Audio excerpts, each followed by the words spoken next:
1948, 1956, and, of course, 1967. The aerial show came next. 300 planes filled the skies, the largest assemblage of aircraft since the opening hours of the Six-Day War. 5 jets led the formations, trailing blue and white smoke, the national colors. Then came 2 additional formations, one forming the number 20, and the other a Star of David. Saving the best for last, the Air Force rolled out its finale.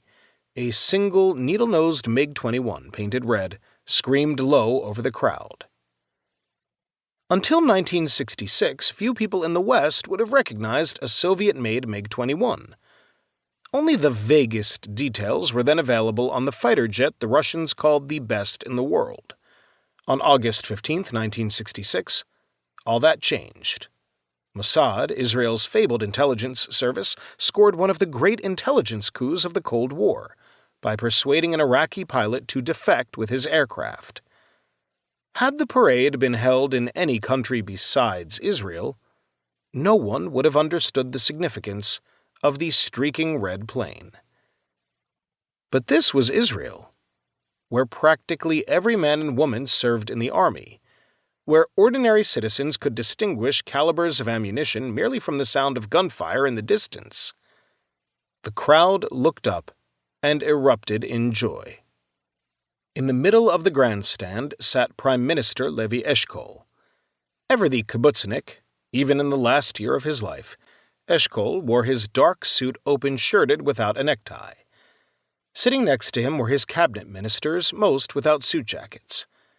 As always, Defense Minister Moshe Dayan stood out, this time by ignoring protocol and wearing his old army uniform with the Chief of Staff insignia embroidered on the shirt.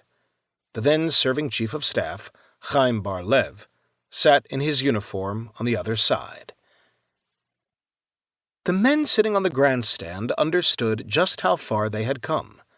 They remembered what it was like at the military parade the year before when Eshkol's aide slipped him a handwritten note informing him that Nasser had mobilized his army and sent it marching into the Sinai Peninsula.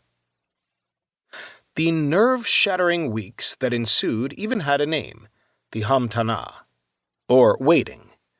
Weeks of waiting that saw Israel's worst nightmare realized, the IDF's everything scenario, in which King Hussein of Jordan placed his troops under Egyptian command, and the entire Arab world closed ranks to wipe the Jewish state off the map.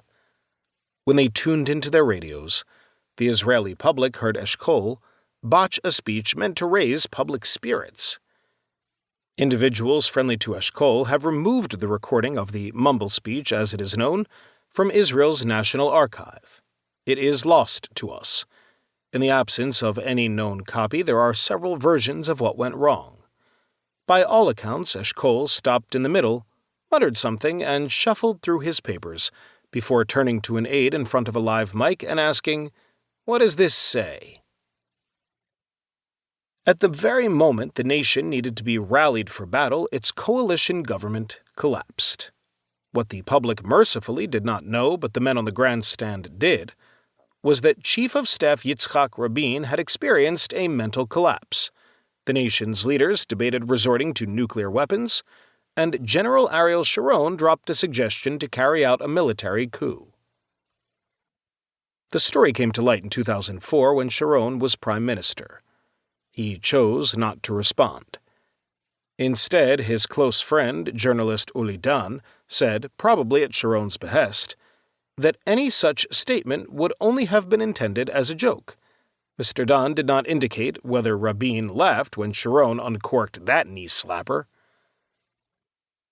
Those who experienced it could never forget the desperation with which they entered the war. With nothing to lose, they wagered everything on a single, spectacular throw of the dice, doing what no nation has done before or since. Use the entire Air Force on a single tactical mission, a single mission to destroy Arab air forces on the ground. Doing that meant that once the first bombs landed on Arab airfields, the State of Israel would effectively have no air force for 2 hours, for that was how long it took the pilots to return to base